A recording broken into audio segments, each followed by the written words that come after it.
Assalamualaikum warahmatullahi wabarakatuh. Kembali lagi di channel saya.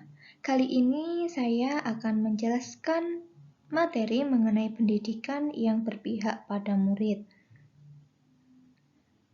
Materi ini yaitu merupakan tugas filosofi pendidikan profesi guru Prajabatan Universitas PGRI Semarang.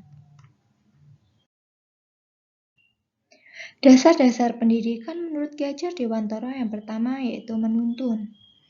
Dalam proses menuntun, anak diberi kebebasan pendidik agar mereka tidak kehilangan arah.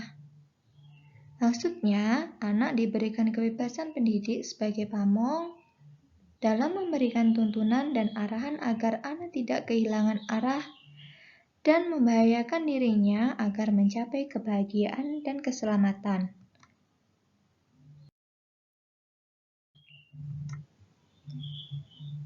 Dalam menuntun laku dan pertumbuhan kodrat anak, Ki Hajar Dewantara mengibaratkan peran pendidik seorang petani atau tukang kebun. Anak-anak itu seperti biji tumbuhan yang disemai dan ditanam oleh Pak Tani atau Pak Tukang Kebun di lahan yang telah disediakan. Anak-anak itu bagaikan bulir-bulir jagung yang ditanam.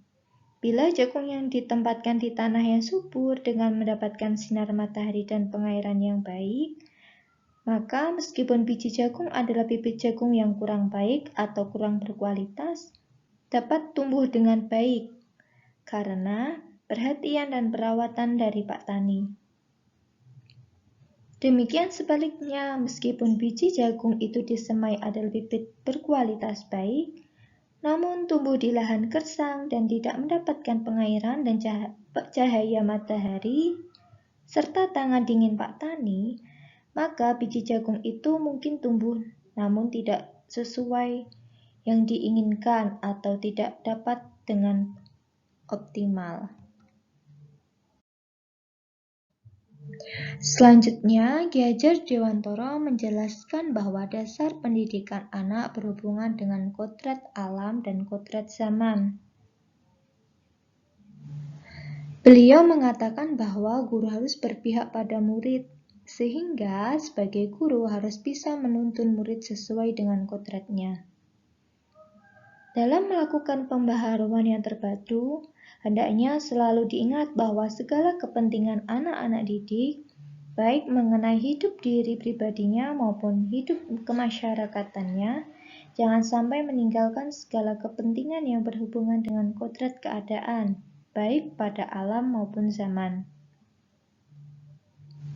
Sementara itu, segala bentuk, isi, dan wirama atau cara mewujudkannya, hidup dan penghidupannya seperti demikian, hendaknya selalu disesuaikan dengan dasar-dasar dan asas-asas kehidupan kebangsaan yang bernilai dan tidak bertentangan dengan sifat-sifat kemanusiaan.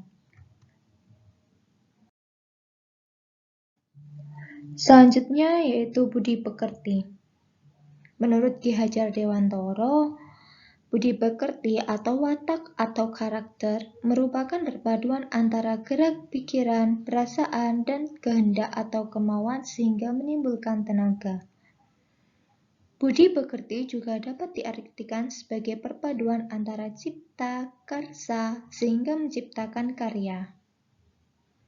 Misalkan seorang yang memiliki budi pekerti yang jujur, maka kecil kemungkinan akan melakukan kebohongan. Dan dia akan terganggu ketika melihat ketidakjujuran yang ada di sekitarnya. Kita dapat melihat perpaduan antara pengetahuan tentang kejujuran, yaitu kognitifnya, dan perasaan yang mengikuti dia merasa gelisah ketika dia tidak jujur.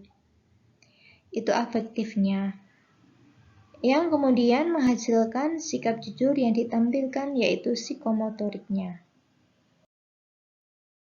Selanjutnya, peran guru. Peran guru yang pertama yaitu menemani proses belajar, yang kedua mendampingi tumbuh kecerdasan pikirnya, kemudian yang ketiga membantu murid menemukan budi pekerti atau wataknya, yang keempat mengendalikan dan memperbaiki watak yang kurang baik. Selanjutnya, sistem Among. Sistem Among menurut Ki Hajar Dewantara yaitu ing ngarsa sung tulodo, ing madya mangun karsa tutwuri handayani.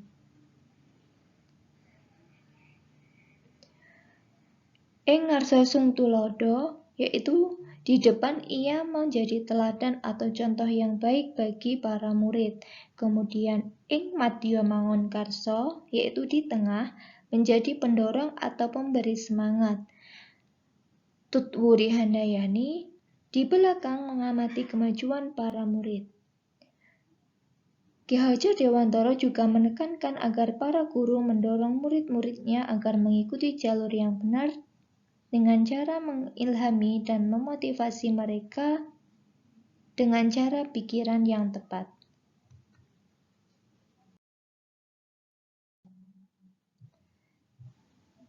Selanjutnya yaitu pendidikan yang berpihak pada murid. Yaitu pendidikan yang disesuaikan dengan konteks diri murid dan sosial budaya di daerahnya, serta disesuaikan dengan kodrat alam dan kodrat zaman. Strategi mewujudkan pemikiran Ki Hajar Dewantara. Yang pertama yaitu melaksanakan pendidikan yang bersifat holistik serta seimbang dalam memfasilitasi perkembangan cipta, rasa, dan karsa peserta didik.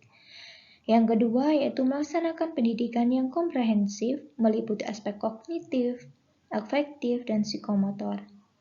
Kemudian yang ketiga, melaksanakan pendidikan sesuai dengan konteks sosial dan budaya peserta didik berdasarkan kodrat alam dan kodrat zamannya. Yang keempat, melaksanakan pendidikan sesuai dengan tahapan perkembangan peserta didik.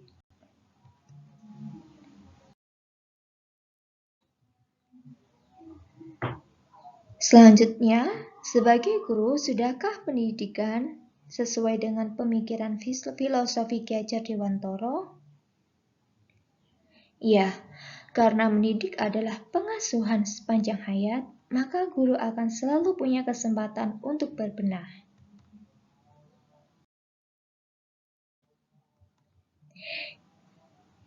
Thank you for listening.